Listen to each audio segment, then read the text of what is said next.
Saudari-saudaraku terkasih dalam Tuhan Yesus Kristus,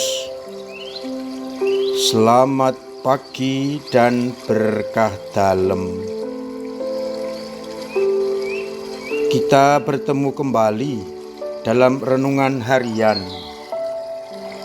Jumat 23 Januari 2026. Seperti biasa, kita mendasarkan permenungan pada bacaan-bacaan Ekaristi hari ini. Bacaan yang pertama dikutip dari kitab pertama Samuel bab 24 ayat 3 sampai 21.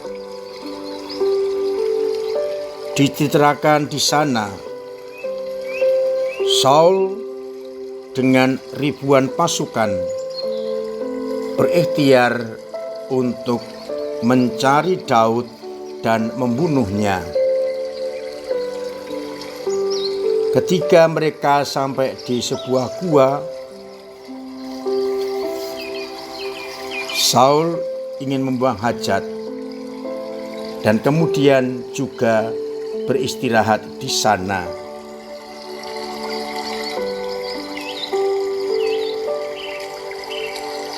Maka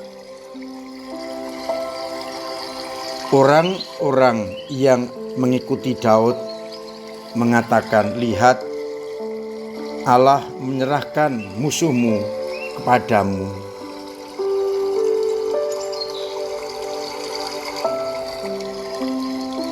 Kamu bisa membunuh dia.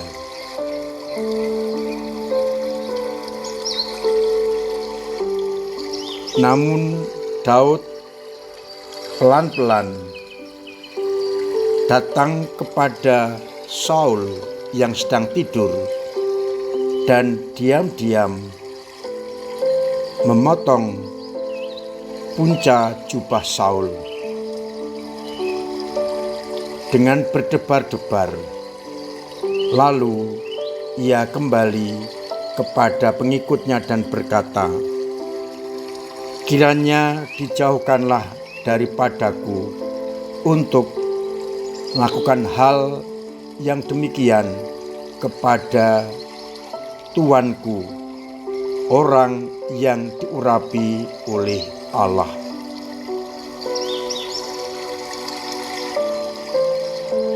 Dengan perkataan itu, Daud mencegah para pengikutnya untuk membunuh Saul.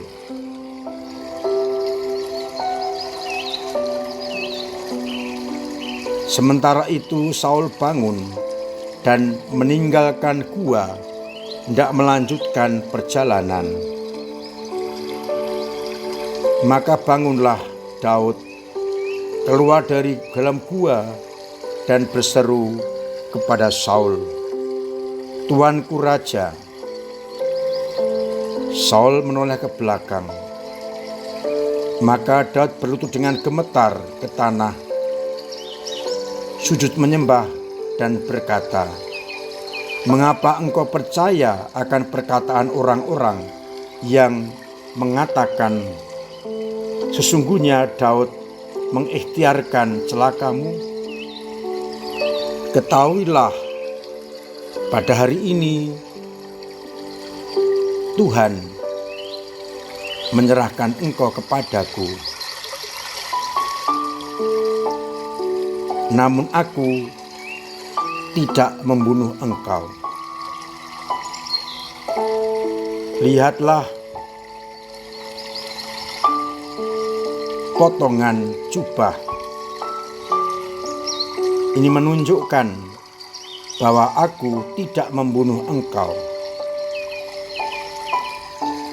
Dapatlah dikatakan, dan kau lihat bahwa tanganku bersih dari kejahatan dan pengkhianatan,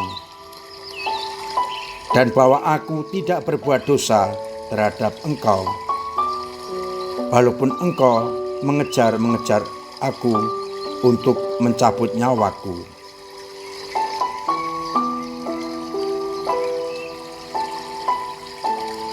Kiranya Tuhan menjauhkan segala yang jahat daripadaku.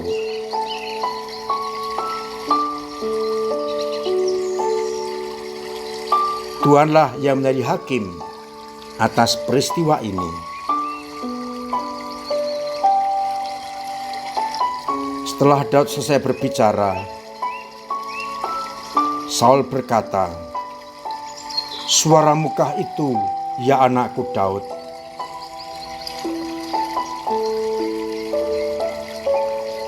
Engkau lebih besar daripada aku, sebab engkau telah melakukan yang baik kepadaku, padahal aku melakukan yang jahat kepadamu.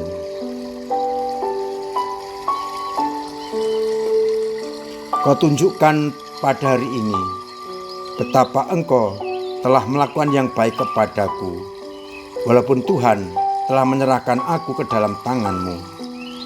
Engkau tidak membunuh aku.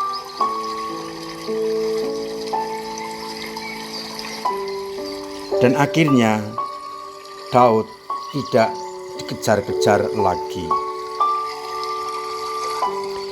Dari bacaan Injil Markus bab 3 ayat 13 sampai 19, kita akan mendengar bagaimana Yesus memanggil para muridnya.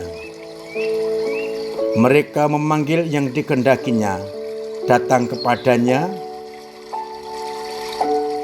untuk tinggal dan menyertai dia, dan diutus memberitakan Injil Kerajaan Allah.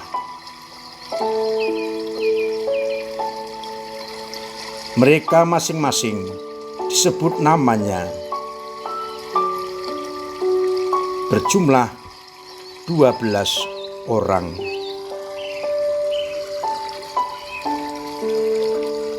Saudari-saudaraku terkasih dalam Kristus, siapakah orang besar itu? Orang besar bukanlah orang yang berkuasa, bukanlah orang yang kaya, tapi orang yang benar-benar punya hati untuk orang lain.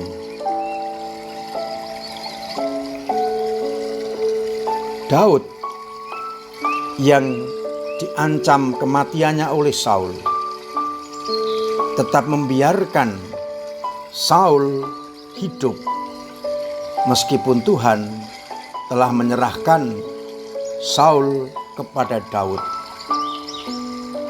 Namun Daud punya hati besar, jiwa besar sebagai orang besar. Ia tidak membunuh Saul karena ia tahu Saul adalah raja pilihan Yahweh.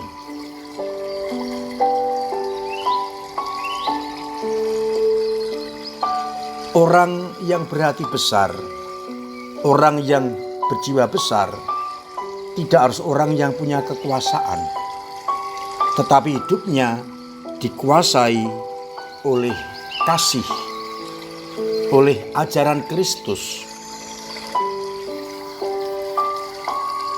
Kita lihat dunia sekarang ini saling mendendam, saling bertikai, tidak ada kejujuran, tidak ada pemaafan, ingin mencari menang sendiri. Orang besar adalah orang yang berjiwa besar, yang mengakui segala kekurangan dan kelemahannya, maka jujur, polos, dan mengedepankan kehendak Allah.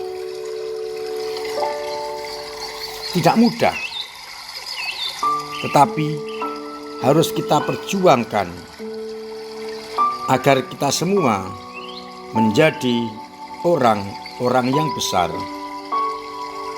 orang yang tidak mengandalkan kekuatan, kekuasaan, tetapi mengandalkan Allah.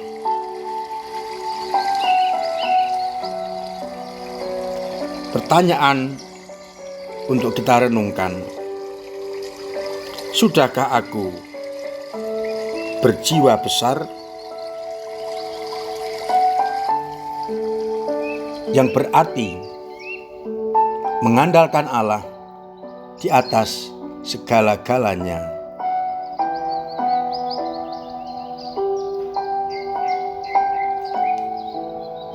Mengandalkan Dia yang berkuasa atas hidup kita. Dari bacaan Injil, pertama-tama kita melihat bagaimana Allah memilih orang-orang untuk ambil bagian dalam karya keselamatan, karya penginjilan, karya misi. Dipanggil untuk apa? Untuk tinggal bersama Dia, menimba kekuatan dari Dia, dan kemudian pergi mewartakan karya keselamatan, mewartakan pengalaman iman yang diterimanya dari Yesus sendiri.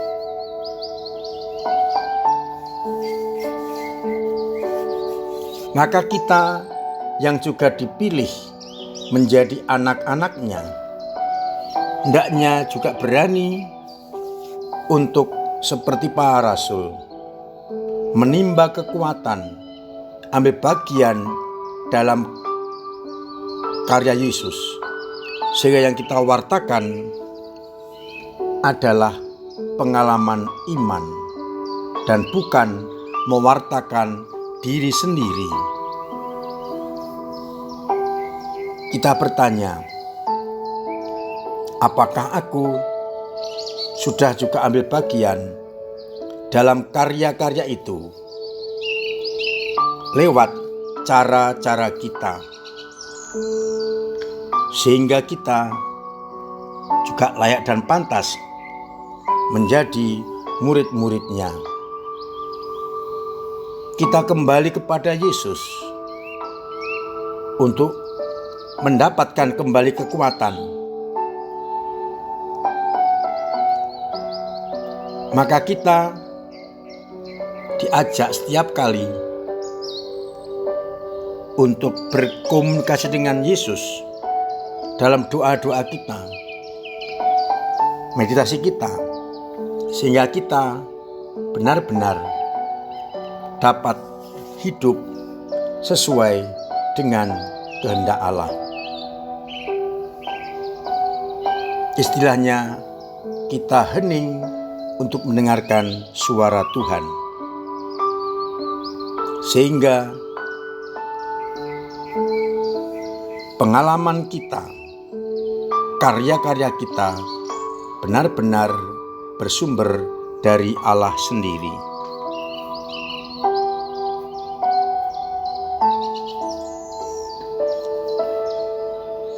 Semoga kita semakin mampu untuk menjadi murid-murid yang setia, selalu datang kepadanya, menimba kekuatan daripadanya. Tuhan memberkati kita sekalian. Amin. Marilah kita berdoa. Bapa yang penuh kasih, kami bersyukur atas sabda-Mu yang sungguh memberikan teladan bagi kami bagaimana menjadi pengikut-Mu yang setia, yang benar-benar mendengar kehendak-Mu, melaksanakannya, dan bukan kehendak kami sendiri. Kuatkan iman kami yang kadang lemah, kadang jatuh, kadang mandek, agar dengan bantuan rahmat-Mu kami tetap memiliki iman yang kokoh kuat.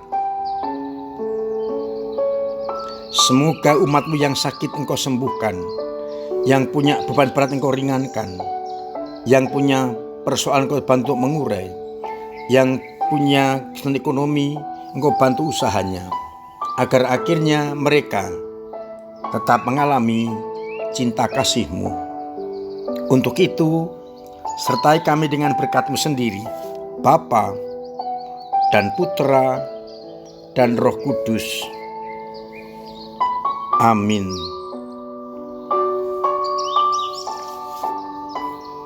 Saudara-saudaraku terkasih, tetap saya ajak untuk memiliki protokol kesehatan, pola hidup sehat, agar kita terbebas dari segala mara bahaya dan tetap terjauhkan dari penyakit-penyakit.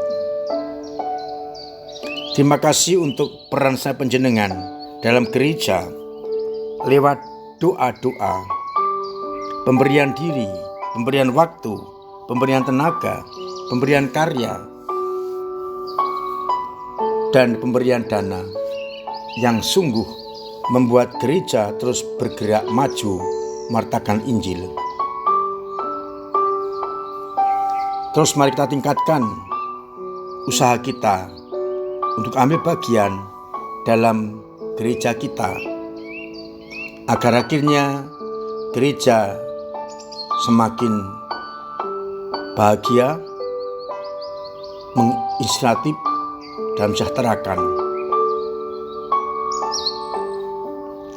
Mari kita masing-masing memberikan diri untuk Allah lewat gereja yang kita cintai. Akhirnya saya mengucapkan selamat pagi, selamat merenungkan, salam sehat, Tuhan memberkati. Terpujilah nama Yesus, Maria dan Yusuf, sekarang dan selama-lamanya. Amin.